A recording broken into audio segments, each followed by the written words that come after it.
Okay, and the other kind of fault that we talked about, the other kind of plate boundary, so divergent, spreading center, convergent is when two plates coming together and you've got subduction, trenches, mountain forming, deep earthquakes. And then the third kind of plate boundary is a transform plate boundary, and the ocean isn't being created or destroyed here. It's just sliding past each other, two plates sliding past each other. And of course, here's the way you could draw it like this or like this. And the example that here's another view of it, right? So here's yet one more view of a transform plate. But the most common example that we use here is the San Andreas Fault, where you've got the Pacific plate going one way, the North American plate going the other, and you've got a transform fault, which is, again, where we're located here. We live near a transform fault. And there's, of course, earthquakes here because the two plates are rubbing against each other. But we don't have new seafloor, nor do we have subduction here. It's just a transform fault. And now if you want to look here at the three kinds of plate boundaries, you've got your spreading center, which is the blue areas, but all those little red areas are transform faults where you have this happening. So here's a spreading center here, kind of not lined up perfectly. The whole spreading center isn't lined up, and this area is where you've got your transform fault. So you can see it here, spreading, spreading, spreading, spreading. This is the Mid-Atlantic Ridge opening up, but as it opens up, there's lots of little transform faults all along. So that we've got our big San Andreas transform fault, and then you've got these many different fracture zones, which are all transform faults. So the blue is your spreading centers, the red is your transform fault, and this is the subduction zone where two plates come together. Here. And the thing about this too, watching this movie, is that you can pause anytime you want and just continue to look at this. So you've got your Pacific type, and you can see the Pacific here with lots of subduction happening. So the Pacific is the oldest ocean, and it's slowly getting smaller, even though there is a spreading center here. So in this one area, the Pacific's getting bigger, but the Pacific's getting smaller all over the place. And you get the Atlantic Ocean slowly growing because mostly the Atlantic is a spreading center. And there's all kinds of things you can see from this we've talked about in class. So now I just want to go over this list of evidence, and we've talked about a lot of evidence, and I had asked you to create a list of evidence. So here's the list, and again, I'm not going to stay on it, but if you want to pause the movie and look at it, but I've got an image for each one of these pieces of evidence. We'll just go over it. So your puzzle piece fit the continents. Just visually, it looks like the continents fit together like pieces of a puzzle. And if you just look at the continents, it appears that they fit together. But then if you look at the bathymetric information, the information about the mountains and the valleys and the sea floor, and you look at the Mid-Atlantic Ridge, it even looks more like the two sides of the Atlantic fit together like pieces of the puzzle. So that's one bit of evidence, just the visual fit. The second bit of evidence is that we've got the dinosaurs, the same flora as well as fauna on both sides of the Atlantic, and there's really no way to explain that.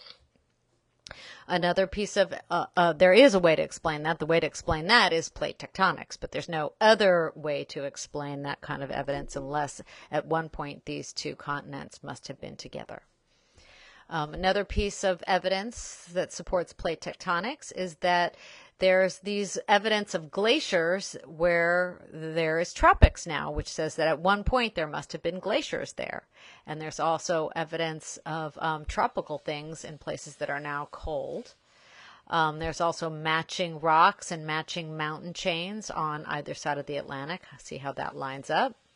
And we also talked about the apparent polar wander. So if you look at all these different places, so 500 million years ago, rocks here look like North Pole was pointing this way. And 400 million years ago, it looked like North Pole was pointing this way. So it looks as though, the pole must have wandered, but in reality, of course, we know that the North Pole is here in the North Pole. So instead of the poles wandering, perhaps that the continents used to be in a different place when those rocks were formed.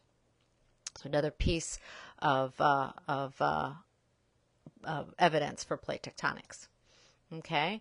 Another really strong piece of evidence is the pattern. Oh, look, I spelled it wrong. Distribution. There should be an O there of earthquakes. So you can see that the earthquakes and volcanoes line up. The smaller earthquakes on top of these undersea mountain ranges, right, are smaller earthquakes, and you can see them here. The smaller earthquakes are on top of the mountain ranges. You can see them here in East Africa also at the edges of the plate boundaries. And why should there be small earthquakes on the top of all these mountain ranges? Then you can see where the big earthquakes are. The big earthquakes are where all these deep trenches are. So why should there be so many big earthquakes in the deep trenches? And the only really good explanation that explains both these patterns is plate tectonics. There's really no other way to explain the specific patterns and the distribution of why there should be earthquakes, volcanoes, mountain ranges, and trenches just in these places, other than the fact that that must be the edges of the plates moving and grinding against each other. Another really strong bit of evidence is the pattern or distribution, spelled correctly here, of earthquakes. And if you look at the subduction zones, and if you think about how one plate subducts underneath the other, the pattern of shallow, medium, deep, there's just really no other way to explain shallow, medium, deep than if the one plate is subducting under the other, kind of like at the angle that you've seen in all those drawings. And this is another good example of looking at the island arcs here, right? And you get the shallow earthquake, deeper earthquake, deepest earthquake. This Pacific plate is subducting under the shallower oceanic plate here. And same thing, here's the island of Indonesia. So the Indian Ocean is subducting underneath the shallower Java Sea over here. So this is shallower and younger, deeper and older. And here's your volcanic island arc, volcanic island arc, volcanic island arc, all these volcanic island arc as subduction occurs. Subduction occurs in that direction. Another piece of really, really strong evidence is this pattern of the sea floor. Notice it's symmetrical on both sides, and there's really no other way to explain it other than if, 4 million years ago, these areas that are both blue must have been here, and you could see that the ocean must have opened up. And here's yet another way of looking at this. This is the age of the sea floor, as is the other, pattern.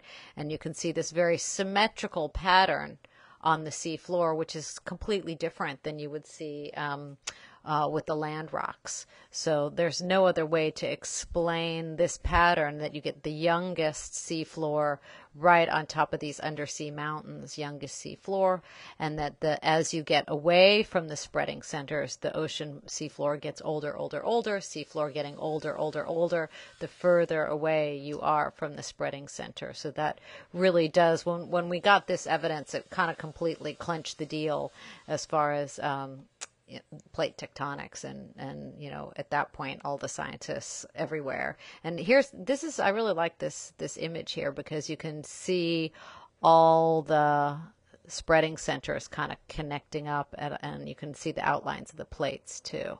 It's kind of a good view. You can see all the outlines of the plates and the names of some of the plates also, that you didn't perhaps see from another view.